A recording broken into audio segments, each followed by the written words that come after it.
Dhe mos respektimi i gjykimit të gjykatës kushtetuese është për Lidhjen Demokratike të Kosovës hap i parë në përmbysjen e rendit kushtetues. Të votohet komisioni, më pas të rrezohet komisioni me kushtin që zgjidhet Albolena. Merrem me çfarë logjike. Në gjithë ky takim ishte më tepër një forsë publike se sa substanciale.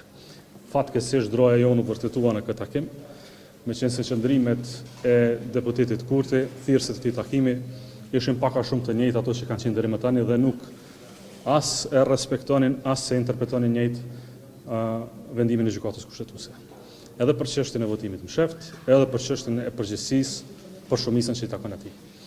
Më lejoni që të theksoj se për LDK-n është evidente që përgjegjësia për krimin e shumicës i takon zotit Kurti me paragrafin 130 të aktvendimit të gjykatës kushtetuese, por e takon edhe drejta, po edhe përgjegjësia për të bërë shumicë.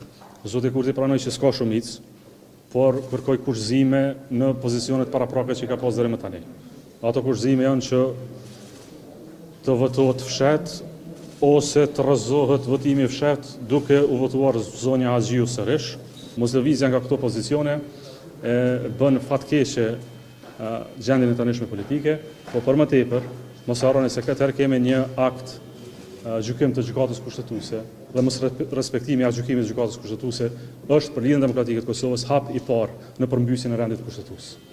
Ne bëm thirrje, bëm përpjekje që të arrihet konsenzusi e para që të na jepet e drejta, të votojmë për, kundër ose abstenim për kandidatët që propozohen. Në këtë periudhë ata kanë vendosur një pengesë që është procedura fshet, e cila për vendimin dhe opinionin e gjykatës kushtetuese me paragrafin 187 bëhet e qartë se s'është kushtetuese, është e papadrejtë, është e paprecedent në historinë parlamentare të Republikës Kosovës. Prandaj nuk mund të marrim pjesë në shkelje të kushtetuesës pas aktvendimit të gjykatës kushtetuese. Pas 30 ditëve futemi në një gjendje të paqartë historike për Republikën e Kosovës. Pas 30 ditëve do të duj me siguri një interpretim i ri nga vendi. Në këtë fazë LDK-ja shpreson në involvimin e presidentes së Kosovës që ne jemi të interesuar që të respektojmë vendimin e gjykatës kushtetuese.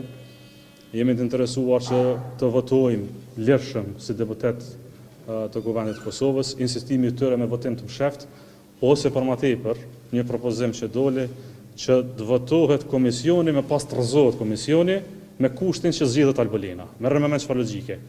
Hajde bëjmë lojra. E votojmë komisionin, më pas e rrezojmë komisionin, po veç votoni kandidatën tonë. Çështja është shumë e thjeshtë. Gjykata kushtetuese jep të drejtën partisë së parë, grupet më të madh parlamentar, njëkohësisht jep dhe përgjegjësinë. Thotë ty takon me bëj shumicën prej 61 deputet. Urro bë marrëveshje politike. Marrëveshja politike, konsenzusi dhe besimi politik duket që janë gjëra të panjohura për zotin Kurti.